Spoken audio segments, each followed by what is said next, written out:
Bonjour et bienvenue sur le podcast de l'Église Paris Métropole. Bonne écoute!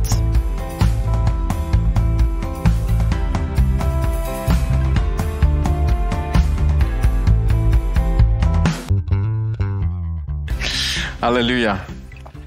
Je disais donc, je suis convaincu que le Seigneur a une bonne parole pour toi ce soir. Amen. Avant qu'on se laisse. Si vous n'étiez pas avec nous, j'ai prêché au premier culte un message qui s'intitulait « Sors du périph » et j'ai prouvé que dans la Bible, il y a le périph. Donc, je ne referai pas le message de dimanche dernier, il sera diffusé dimanche prochain sur la chaîne YouTube. Mais nous avons vu Marie qui s'est placée au pied de Jésus et Marthe qui était en périph, en fait, de ce que Dieu voulait faire. Et il y a deux endroits dans la Bible où Marie est au pied. Si tu peux juste un petit peu réduire mes retours, c'est un peu fort sur l'estrade, merci. Il y a deux endroits dans la parole où on voit Marie au pied de Jésus. Il y a ce premier endroit où Jésus vient pour la première fois dans la famille de Marthe et de Marie. Marthe ouvre sa maison, Jésus vient. Et puis, on sait qu'il y a Lazare, Marthe et Marie qui sont là, qui accueillent Jésus dans leur maison. Ils sont tous heureux. Et il y a un autre endroit aussi où Marie se retrouve au pied de Jésus. Il n'y a que ces deux endroits-là, moi, à ma connaissance, dans ma Bible.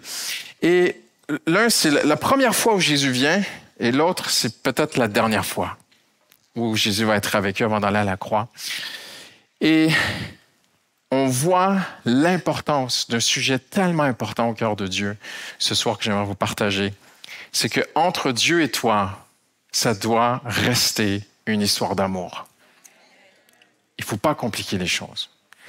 Il ne faut pas que ça devienne de la théologie très cérébrale et tout ça. Bien sûr, on utilise notre tête en tant que chrétien, mais ça doit être une histoire de cœur. Et j'aimerais vous parler ce soir en introduction de, à mon avis, si je peut-être le premier qui va évoquer ce sujet, j'ai découvert l'une des plus grandes usurpations d'identité de l'histoire de l'humanité.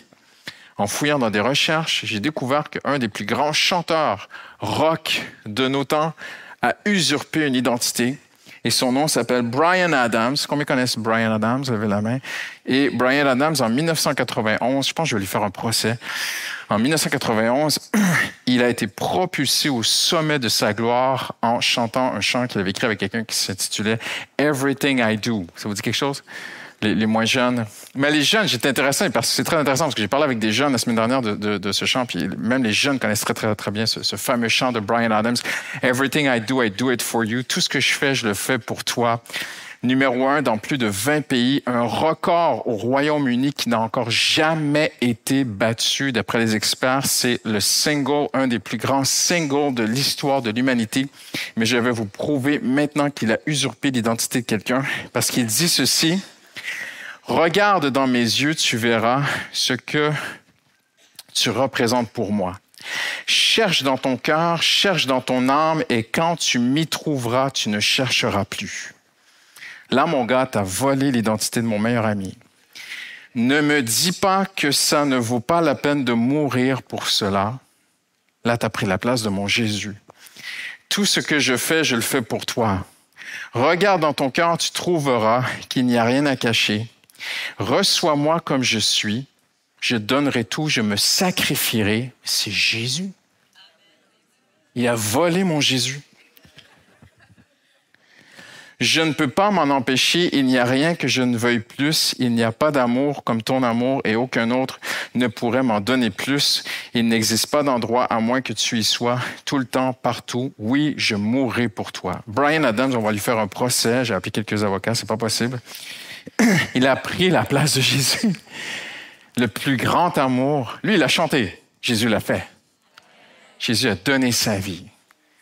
Rien de plus beau. Et juste avant, quelques temps, la Bible dit, je pense 6 jours avant d'aller donner sa vie, il a dit à ses disciples, il n'y a pas de plus grand amour que de donner sa vie pour ceux qu'on aime. Voyez-vous, et quand quelqu'un fait de l'ombre à Jésus, pour moi, c'est un usurpateur, c'est un escroc, c'est un voleur. Il a volé la gloire à mon Jésus, celui qui a donné vraiment sa vie. Il n'a pas que chanté sur avec « Everything I do ». Il n'a pas fait des choses comme ça, Jésus. Jésus, il n'a pas dit un mot, il est allé le faire. Amen. Dites avec moi, Jésus l'a fait pour de vrai. Et avant d'y aller à la croix, il se retrouve dans cette maison avec Marthe, Marie, Lazare. Je ne vais pas rentrer dans toutes les complexités de cette histoire qui a été extrêmement discutée. On pense qu'ils ne sont pas chez Lazare, mais qu'ils sont chez un homme qui est Simon le lépreux, mais je ne vais pas rentrer dans toutes ces nuances ce soir. Et alors qu'ils sont à table, Marie vient, elle brise un pot, un petit pot de parfum, de nard. Et d'après l'évangile de Matthieu et de Marc, on croit que c'est Marie, et elle l'aurait versé sur la tête de Jésus et aussi sur ses pieds. Et elle aurait essuyé ses pieds avec ses cheveux. Judas s'énerve. Il dit, mais c'est pas possible, mais quelle perte, on aurait pu donner ça aux pauvres. Et d'autres évangiles disent même que, en fait, même les autres disciples ont commencé à dire, mais c'est pas possible. Savez-vous qu'en un instant, en termes modernes d'aujourd'hui, en un instant, Marie a versé l'équivalent de 30 000 € sur la tête et sur les pieds de Jésus. 1 an de travail pour une personne, si on prend le salaire moyen en France, et on répartit ça sur l'année, salaire net, j'ai dit, après impôt, net dans tes poches, 30 000 € qu'elle aurait versé sur le Seigneur Jésus. Et les hommes regardent ce qu'elle fit, et les hommes disent, mais quelle perte! Mais Jésus ne lui a jamais reproché. Aux yeux des hommes, même à mon avis humain, moi, mes yeux, ma compréhension, mon intellect, mes capacités humaines de comprendre les choses de Dieu, je te dis, OK, parce que c'est Judas qui a vendu Jésus et qui dit, on aurait pu donner ça aux pauvres. Et parce que la Bible dit qu'en fait, il était hypocrite et qu'il aimait l'argent, on évite à se mettre du côté de Jésus, de Marie, et dire, ouais, Judas, mais si on s'y mettait vraiment un instant ce soir, si quelqu'un faisait ça ce soir, on se dirait comme les disciples. Imaginez 30 000 €. Qu'est-ce qu'on peut faire? Combien de pauvres on peut aider avec 30 000 €? Imaginez-vous. Et c'est pas que l'argent. Je vais aller plus loin que l'argent ce soir. Je vais parler du temps. Parce que la valeur de l'argent, si vous avez fait un peu d'économie dans votre vie, la valeur de l'argent est reliée au temps. C'est parce qu'un homme travaille qu'on accorde une valeur à son travail et le temps qu'il met pour faire une chose accorde de la valeur et un prix à cette chose. Et plus la chose a été complexe à fabriquer, plus ça a pris du temps, plus la chose qu'il a faite vaut de l'argent. Donc, ce parfum de nard de grand prix équivaut à 1 an de salaire d'une personne. Elle donne quelque chose, en fait, elle donne quelque chose qui vaut très cher parce qu'il y a beaucoup de temps. Il y a une personne, quelque part, devra travailler 1 année de sa vie. 1 année de sa vie au complet. T'imagines, tu travailles toute ta vie, toute ton année, et ta femme, elle casse ce que tu as fait en 3 minutes. C'est ce que Marie a fait. Mais remarquez bien ce soir, Jésus ne fit aucun reproche à Marie. Même l'inverse. Il reproche ceux qui reprochent Marie. Il dit, laissez-la. Je ne vais pas rentrer dans le fait que Jésus a dit qu'elle avait fait ça pour préparer son embaumement après la croix, mais je veux parler ce soir de quelque chose de très important. Je veux parler du temps que nous donnons à Dieu. Je suis convaincu que si Jésus a honoré cette femme, parce que dans l'évangile de Matthieu, pas Jean, mais dans l'évangile de Matthieu, le Seigneur Jésus se lève et il dit, laissez-la. Ce qu'elle a fait, en fait, c'est bien. Et il va même dire, on racontera son histoire dans le monde entier. Eh bien, je vais vous dire quelque chose ce soir. Quand le Seigneur décrète une décision, elle s'accomplit.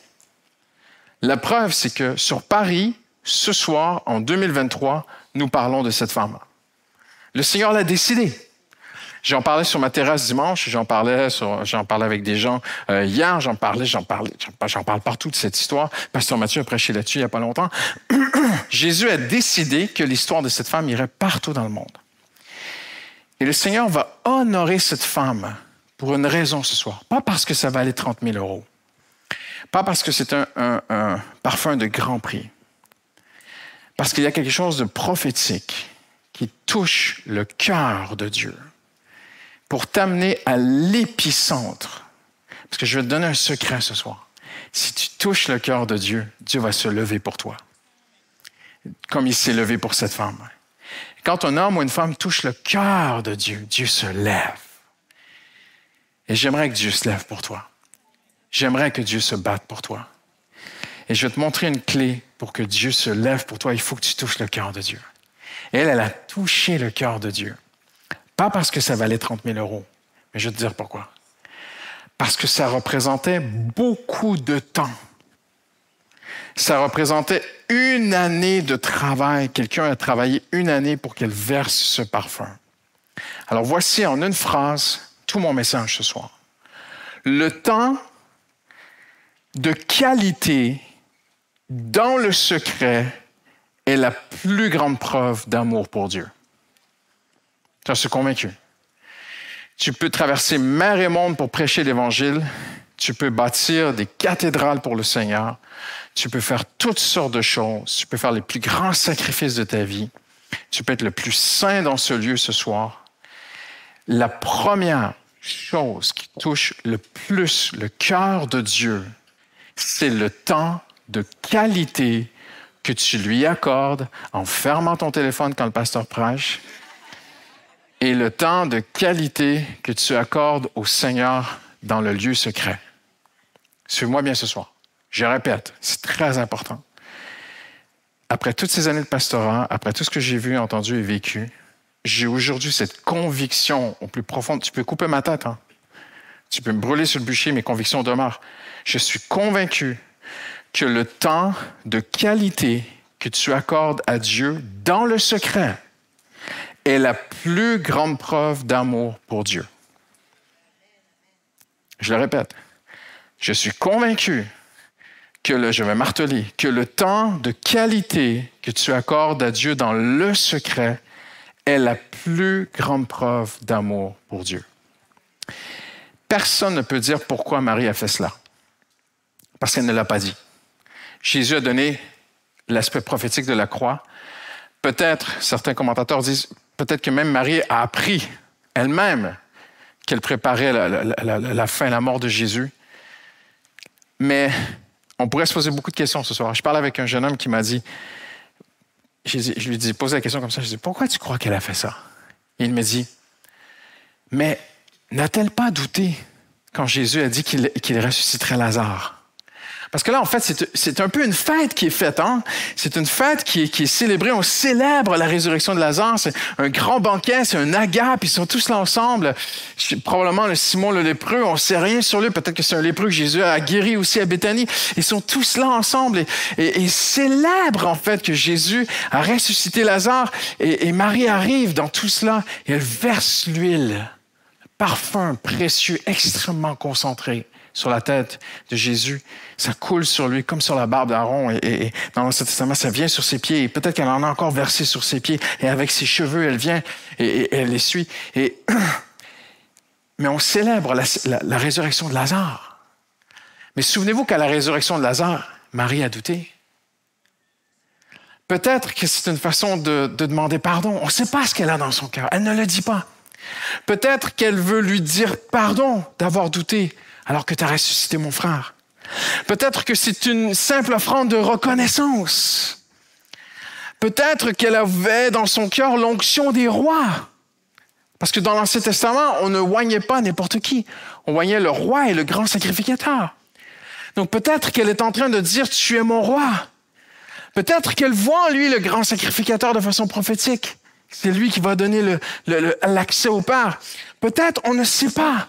Peut-être qu'elle voit le Messie. Le mot Messie veut dire le oint. Peut-être qu'elle voit en lui le Messie qui sauve le monde. Peut-être qu'elle voit l'offrande de libation. Je vais en parler tout à l'heure. On ne sait pas. Mais une chose touche le cœur de Dieu. Permettez-moi l'interprétation des Écritures ce soir. De toute façon, c'est mon boulot. Elle est allée dans sa maison et l'usage de l'époque, à minima, quand on voyageait, parce que même dans la langue arabe, oindre est synonyme de voyageur. Le voyageur et l'onction. Et ce sont des pays où il fait très chaud, c'est très sec. Et ça faisait partie de l'usage des coutumes d'époque. C'était la base, en fait. À minima, lorsqu'un voyageur passait ou quelqu'un passait, qu'on accueillait quelqu'un à la maison, à minima, on lui donnait de l'huile pour que lui-même se frictionne un peu, tant sa peau s'était desséchée au soleil. Et si c'était un invité d'honneur, eh bien, devant les convives, pour l'invité d'honneur, on versait sur sa tête un peu d'huile. Et lui-même, je peux pas le faire, de toute façon, j'ai pas de cheveux. Mais lui-même, ma femme a fait des trucs comme ça avec ses cheveux le matin. Elle met des produits. Mais on faisait ça. Et si c'était quelqu'un de très, très important, eh bien, on versait sur sa tête une huile parfumée. Mais elle, toutes ces choses ne suffisent pas pour Marie. Même l'huile parfumée ne suffit pas. Elle doit aller chercher le parfum de nard de grand prix d'1 an de salaire. En fait, elle veut lui donner le meilleur. Et elle va toucher son cœur. Et parce qu'elle touche son cœur, le Seigneur lui fait une promesse. Il lui dira, on parlera de toi dans le monde entier. En Chine, on parle de cette femme. En Amérique du Sud, on parle de cette femme. À Paris, on parle de cette femme. Vous vous rendez compte, 2000 ans plus tard? Parce qu'elle a touché le cœur de Dieu. Elle a honoré Dieu. Et regardez comment Dieu fonctionne. Le Seigneur le dit dans l'Ancien Testament. Il dit, je pense que c'est dans Samuel, j'y vais de mémoire ce soir, je n'avais pas prévu de dire ça. Le Seigneur dit, j'honore ceux qui m'honorent. Connaissez ce verset? J'honore ceux qui m'honorent. Et l'onction sur la tête de quelqu'un, d'un invité dans une maison, c'était pour l'honorer. C'était pour que les autres convives sachent que lui, il vaut plus cher que les autres. Lui, il est plus important que les autres. Il va sentir plus fort que les autres le parfum. C'est aussi simple que ça. C'était ça l'usage, c'était ça la coutume à l'époque. Et elle veut tellement que Jésus se démarque de tous les autres, elle lui verse un parfum de nard de grand prix, extrêmement fort et concentré sur la tête et sur les pieds, pour que Jésus se démarque de tous. Et l'usage était d'honorer. Alors elle veut juste tout ce qu'elle veut. La doctrine, la théologie, la religion de Marie est si simple. Je veux honorer mon Sauveur. C'est une histoire de cœur. Et parce qu'elle veut juste l'honorer, alors que personne ne comprend ce qu'elle fait, et il commence à l'accuser et dire, mais vous vous rendez compte? Et imaginez les disciples là, autour de la table, une douzaine, les apôtres commençaient à parler les uns aux autres. Mais tu te rends compte? Mais qu'est-ce qu'elle a fait là? Mais c'est du nard, mais c'est pas possible. Elle a versé de l'or sur sa tête, mais tu te rends compte? Et puis Judas, lui, il est bien content, il en met un coup de plus. Ouais, on aurait pu donner ça aux pauvres. Hein, ouais. Ben oui, c'est vrai, tu te rends compte? Mais combien de pauvres? Et là, tout le monde parle. Et là, imaginez Marie. Bousculée peut-être.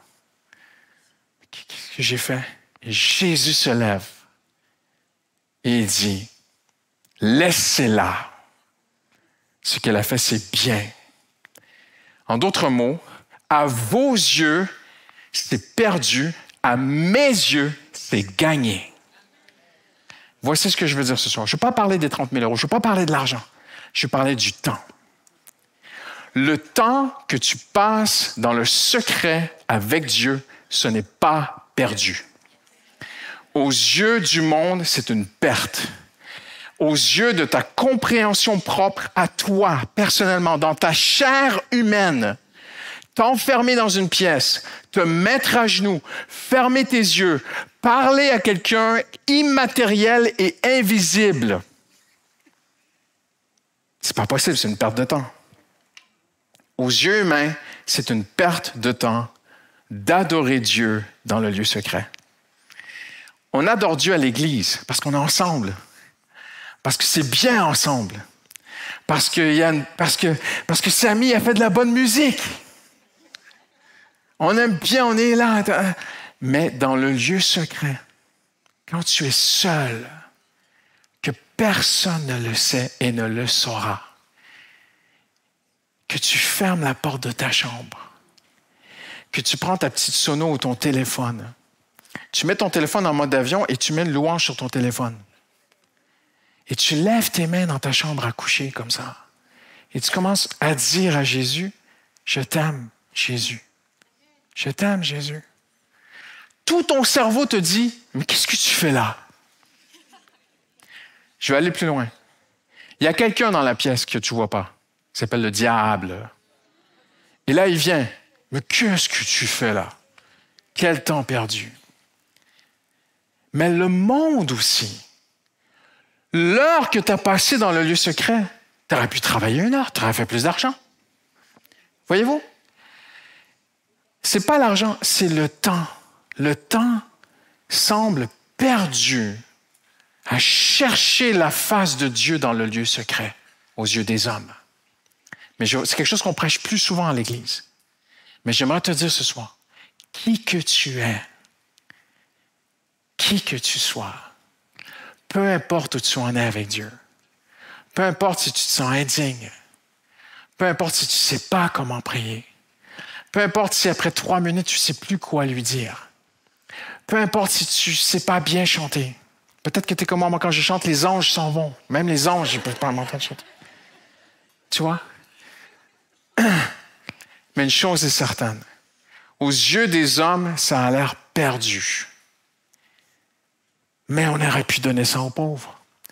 Mais tu es chez toi. Mais tu aurais pu servir l'Église. Tu aurais pu venir laver les toilettes, faire n'importe quoi. Tu aurais pu aller évangéliser sur la rue. Et toutes ces choses-là sont importantes. Il y a un temps pour ces choses. Mais eux, ils sont en train de dire, voyez-vous, la valeur de l'argent est toujours reliée au temps.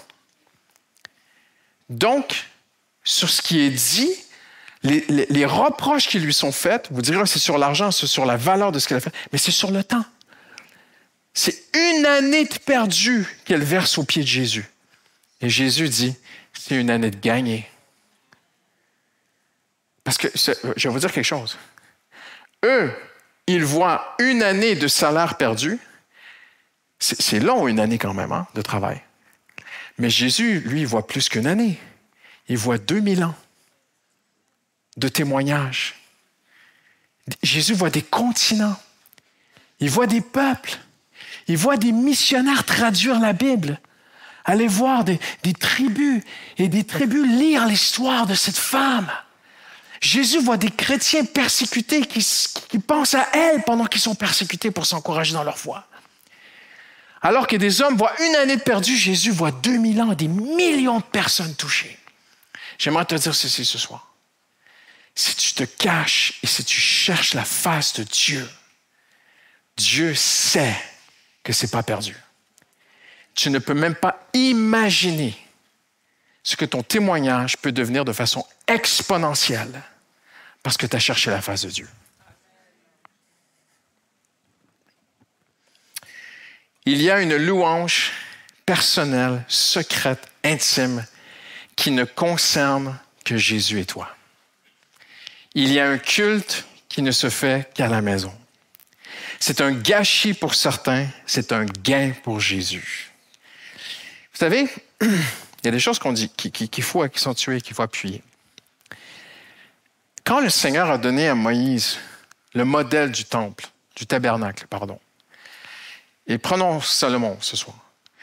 Quand ils ont construit le temple de Salomon, ils ont appointé des Lévites, la tribu de Lévi, consacrés au service du temple. Saviez-vous que dans l'hébreu, je ne sais pas si tu savais ça, tu étudies l'hébreu, dans l'hébreu, le mot servir et le mot rendre un culte, c'est la même chose. Ah ah! C'est fort, hein? On parle de servir Dieu, servir Dieu, servir Dieu, servir Dieu. D'abord, rend un culte. Dieu a voulu une tribu de Lévi, à part, consacrée, qui venait au temple, ils s'occupaient du temple. Là, nous, on les voit faire les sacrifices, égorger un agneau, verser de l'eau, passer le balai, aller, prochain sacrifice. On voit des Lévites expliquer les Écritures à des gens qui ne comprenaient pas trop la loi. Voici qu'est-ce qu'il faut. On voit les gens. Mais c'est pas. Oui, c'était ça. Oui, servir Dieu correspond à beaucoup, beaucoup de choses. Parce que Christian, pendant qu'il prêche, il est en train de servir Dieu. Mais avant de prêcher, Pasteur Christian a un autre ministère. Ton ministère doit aller dans 2 sens. Les Lévites venaient se présenter devant Dieu à l'autel des parfums. Il versait des parfums, il versait une sorte d'encens, je ne sais pas comment expliquer ça, et c'était sec, et ça tombait sur la braise, et ça montait comme un parfum au ciel.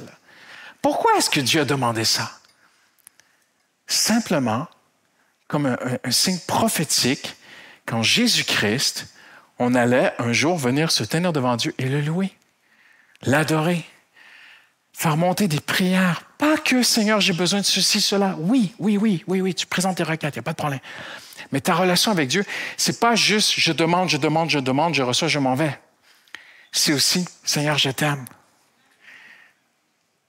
On va juste réfléchir ce soir. C'est quand la dernière fois, tu as fermé la porte et tu t'es mis seul avec Dieu, tu dis, je ne lui demande rien. Rien. Seigneur, aujourd'hui, les lèvres me brûlent. J'ai tellement besoin, j'ai tellement de choses que j'aimerais te demander. Je ne te demande rien. Je veux juste te louer. Je dois juste t'adorer. Avez-vous remarqué que Marie ne demande rien à Jésus? Elle ne lui demande rien.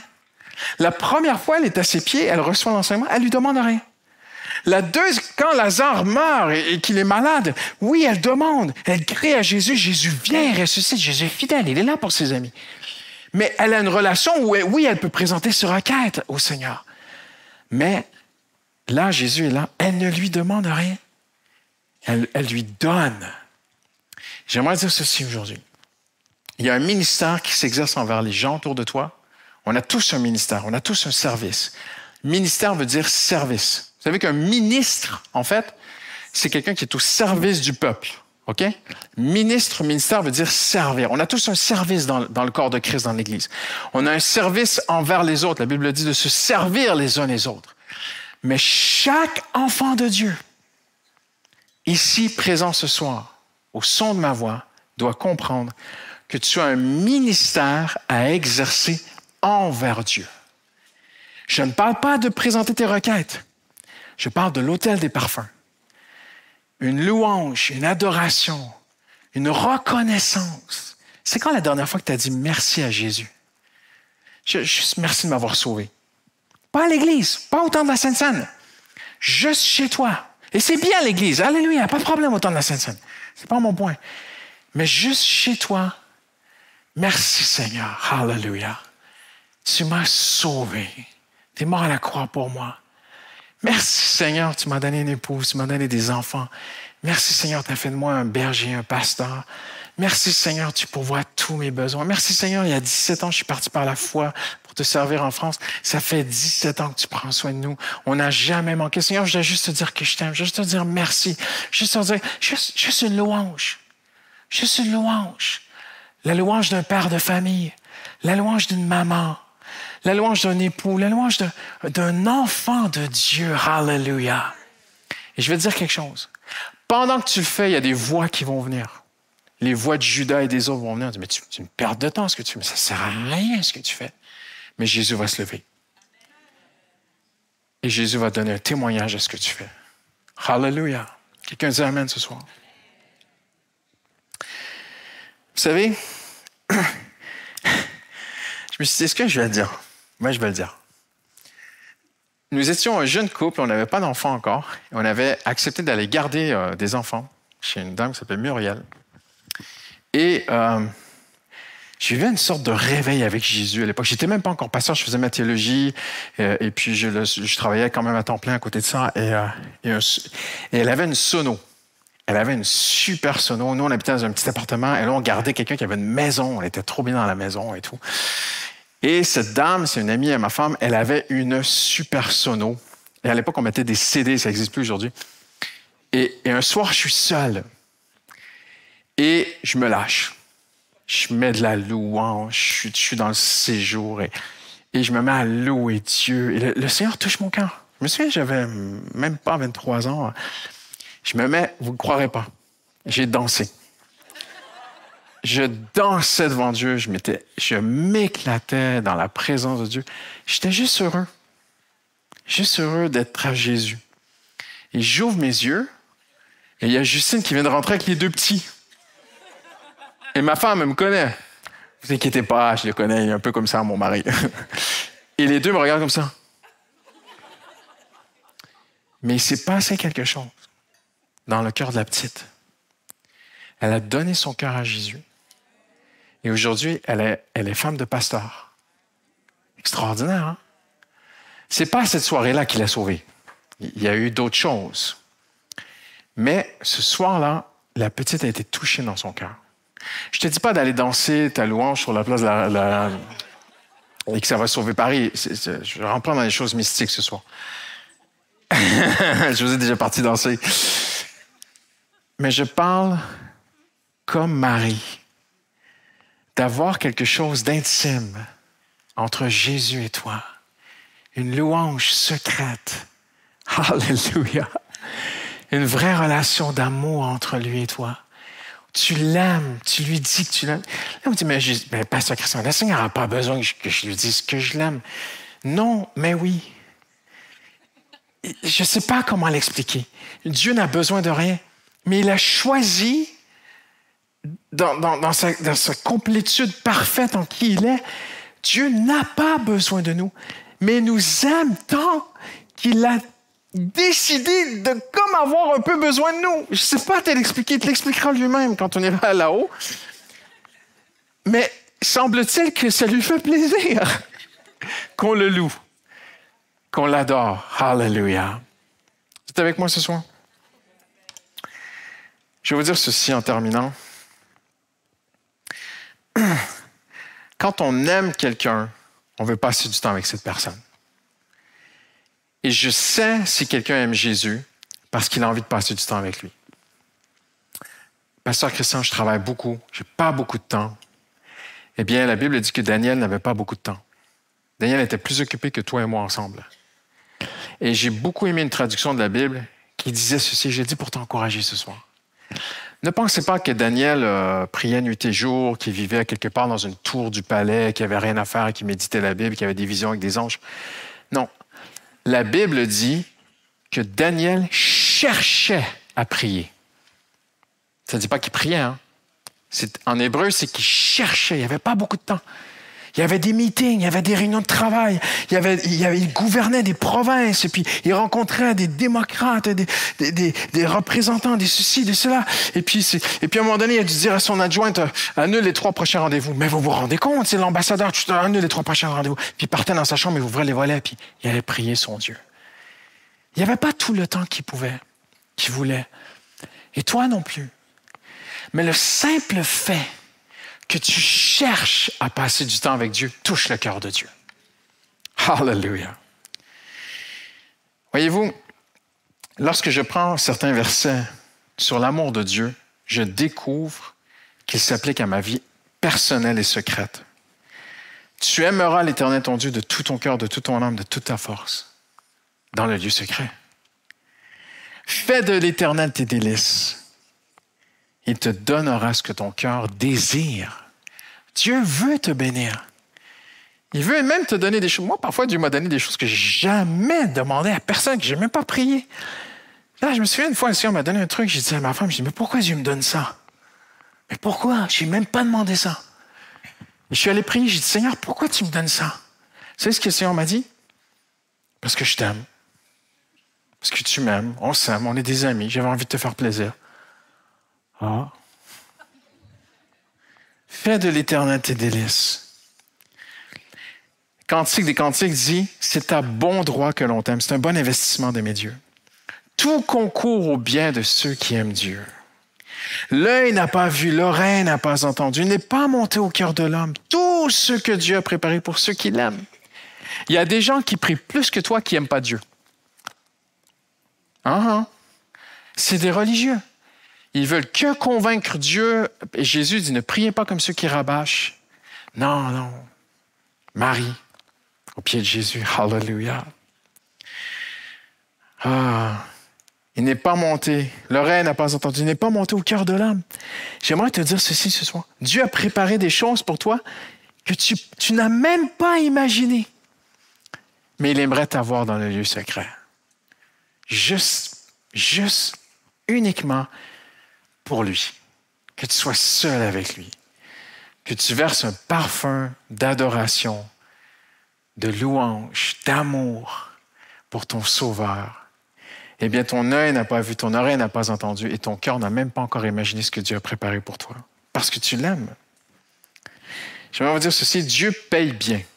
C'est un bon payeur. C'est écrit. C'est écrit dans la Bible, c'est écrit payeur en grec.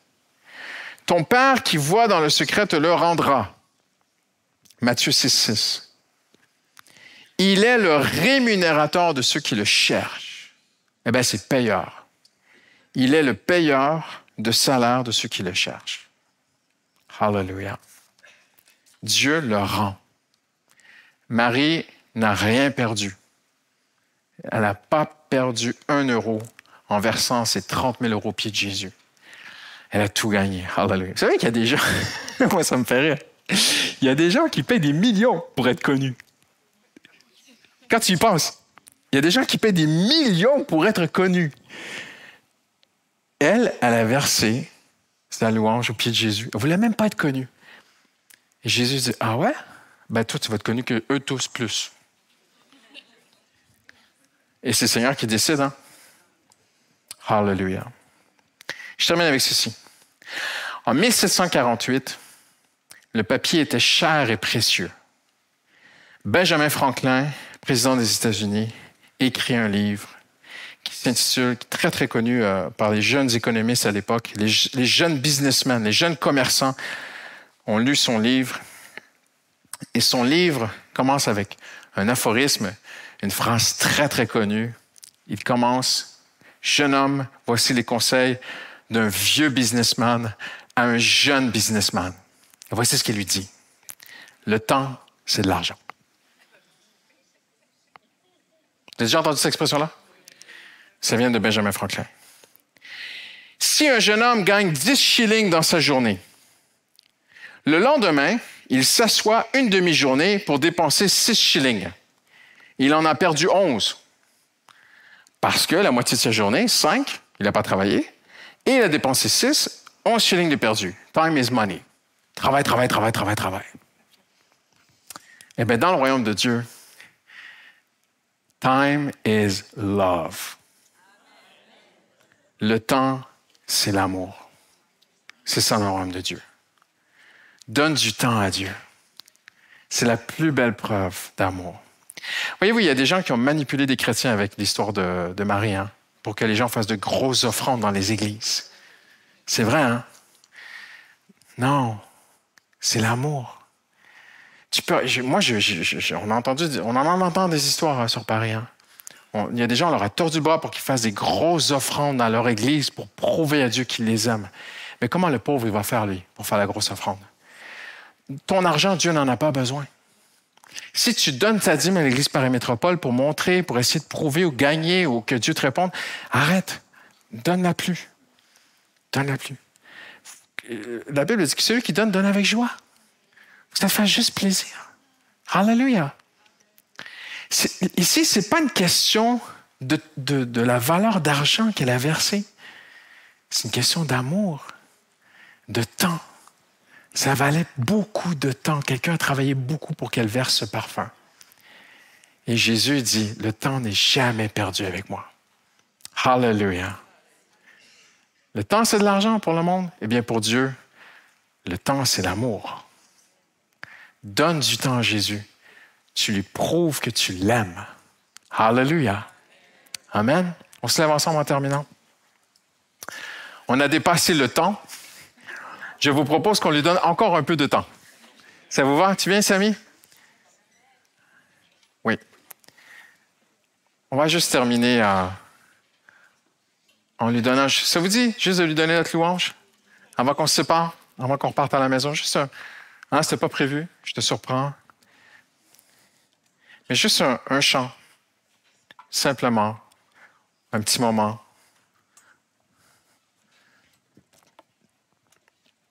Hallelujah. Tournons nos cœurs vers le Seigneur Jésus ce soir. Hallelujah. Dis-lui, Seigneur, je vais juste te donner quelques minutes avant de rentrer à la maison. Tu peux continuer à lui donner du temps dans le métro. Hallelujah. Tu peux lui donner du temps sur la rue. Tu peux lui donner du temps à la maison. Hallelujah. Il y a un temps pour travailler. Il y a un temps pour prendre soin de ta maison. Il y a un temps pour prendre soin de ta famille. Il y a un temps pour tout, la Bible dit. Mais il doit y avoir un temps seul avec Dieu où tu verses un parfum. Hallelujah. Ton amour du temps. Tu dis, Seigneur, je veux te donner du temps. Lève ta voix vers le Seigneur. Lève tes mains vers le Seigneur Jésus. Fais juste lui dire, Seigneur, je te demande rien ce soir. Rien. De toute façon, Dieu connaît tous tes besoins. Seigneur, je veux juste te dire que je t'aime. Hallelujah. Hallelujah. Il faut que ce soit une histoire d'amour. Seigneur, je veux juste te dire que je t'aime ce soir. Tu es tout pour moi. Hallelujah. Hallelujah. Adore-le avec ce chant avant qu'on se laisse.